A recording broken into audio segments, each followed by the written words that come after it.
Nobody's going to tell you this at school.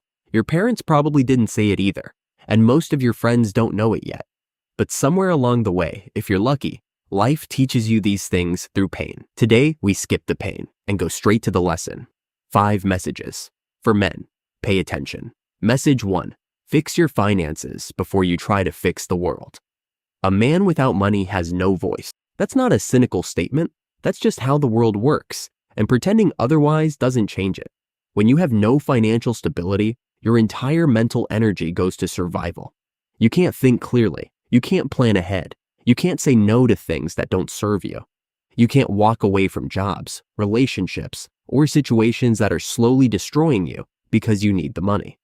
Financial weakness doesn't just limit your options. It limits your identity. It changes how you carry yourself. It changes how people respond to you. It changes what you're willing to tolerate. So before you try to fix your relationship, fix your finances. Before you try to change the world, fix your finances. Before you give your energy to every cause, every person, every distraction, fix your finances. This isn't about being rich. It's about being free. And financial discipline is the foundation of that freedom. Build it quietly, consistently, before anything else. Message 2. Going through your worst time alone changes you permanently. Trust me on this one. Once you go through your worst time completely alone, no one to call, no one showing up, no one checking in, you change. Permanently. Not in a broken way, in a clarifying way. Because when you survive your hardest season without rescue, you learn something that cannot be taught any other way. That you are enough. That you don't actually need saving. That the version of yourself that makes it through alone is stronger, quieter, and far less desperate for external validation than the version that went in. But the other thing that changes, and this is the part people don't talk about, is that you stop caring so much about who stays. Not in a cold way, in a peaceful way. You stop chasing. You stop performing for people's approval. You stop oversharing with people who haven't earned it. You start understanding that your real circle is small, and that's not a problem. That's a sign of discernment. The people who leave during your worst time, let them go without bitterness. They just showed you something real about the relationship. That's valuable information. The people who stay or show up unexpectedly, those are your people. Keep them close. Take care of them. Everyone else, wish them well and keep building. Message 3. People respect you more when you're in great physical shape. This is an uncomfortable truth, so let's say it plainly. People respect you more when you're in great physical shape. Not because appearance is everything, but because physical conditions signal something deeper: discipline, consistency, self-respect, and the willingness to do hard things even when no one is watching. When a man maintains his body, people unconsciously read that as, this person controls himself. This person follows through. This person doesn't take the easy way out. And that signal, right or wrong, fair or unfair, changes how people treat you. In job interviews, in social situations, in how much authority you naturally carry in a room. But here's the part that matters more than how others see you. It changes how you see yourself. A man who trains his body consistently builds a relationship with discomfort that transfers to everything else, to hard conversations, to business risks, to staying disciplined in areas of life that have nothing to do with fitness. The gym is not about vanity. It's about building a person who does hard things consistently. Even when he doesn't feel like it, start there. Everything else builds on that foundation. Message 4. Your presentation is your silent introduction. Have a clean haircut twice a month. Dress well on every occasion. Smell nice. Talk slow. Smile when it's earned, not constantly, not never. Simple, unglamorous, and one of the highest leverage things a man can do for the way the world receives him. Here's why this matters more than most men realize. You are communicating before you say a single word.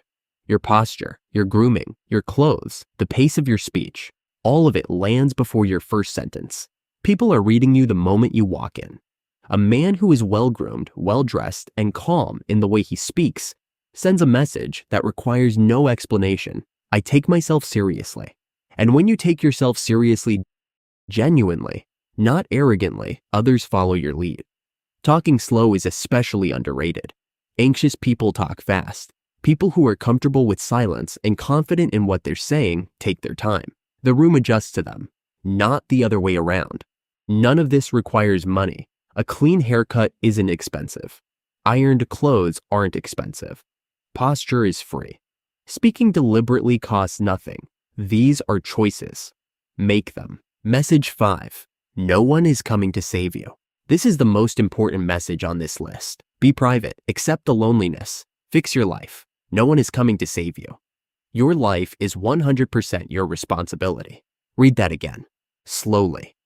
There is no version of your life where someone else does the work for you, and the result is something you're proud of. Rescued lives don't feel like your own. Borrowed discipline doesn't last. Motivation that comes from outside of you disappears the moment the outside world stops applauding. The only thing that lasts is the quiet, private decision made alone, with no audience to build something real. Be private about your goals. Not because secrecy is powerful in some mystical way, but because most people's opinions about your ambitions aren't useful at the early stage. And announcing things before you've done them is a form of procrastination dressed as progress. Accept the loneliness. There will be seasons of your life that are genuinely lonely. That's not a malfunction. That's growth demanding your full attention. Some versions of yourself can only be built in silence. And take full responsibility. Not partial. Not when it's convenient. Full. Everything about where you are right now, the good and the bad, is connected to choices you made or didn't make. That's not a judgment. That's the most empowering truth there is. Because if your choices got you here, your choices can get you somewhere better. No one is coming. That's the bad news and the best news at the same time. Say them to yourself until they stop sounding harsh and start sounding like the truth. Fix your finances before you try to fix anything else. Survive your hard seasons alone and let them teach you. Respect your body because it changes everything else. Present yourself like someone who takes himself seriously. And take full ownership of your life because no one else will. This isn't about being hard. It's about being real. The man you're capable of becoming is built in the quiet moments when no one's watching, when it's not convenient, when it would be so much easier to stop. Don't stop.